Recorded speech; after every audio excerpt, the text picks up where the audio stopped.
Astérix is pretty popular. He sold over 20 million books, has starred in his own series of animated films, and has even got his own theme park in France. Now he's starring in his own SNES game. The year is 50 BC. Obelix has been captured by the invading Roman army, so Astérix, with a little help from the canine dogmatics, has to go and get him back. Here's Adam in ancient Gaul.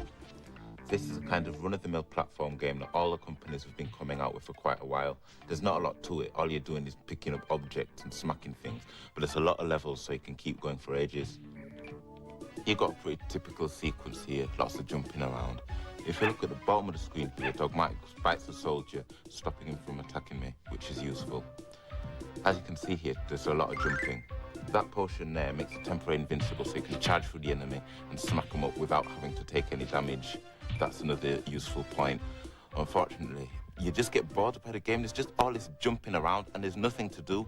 I mean, you just jump in here between clouds. What's the point? Here, you have to jump on the boss back to avoid being damaged by the hedge.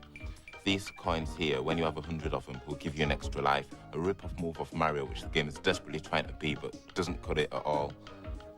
One interesting feature is that after an hour of play, continuous, this screen comes up telling you that you ought to take a break. Personally, I don't know why anyone would want to play this game for an hour continuously.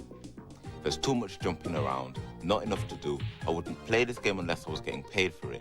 And seeing as this game costs £45, I'd take that £45 and buy some of the books. At least I get more fun out of them. I like the main characters, especially the dog. It's got really good graphics, but the gameplay could be better. It took me a while to get into this game, but once I did, it was quite good. And I like the setting in Roman times too. And so the final scores for Astérix. The girls gave it an average score of 3 out of 5, and the boys, well, some of them liked it more than Adam, so overall they gave it 3 out of 5 as well.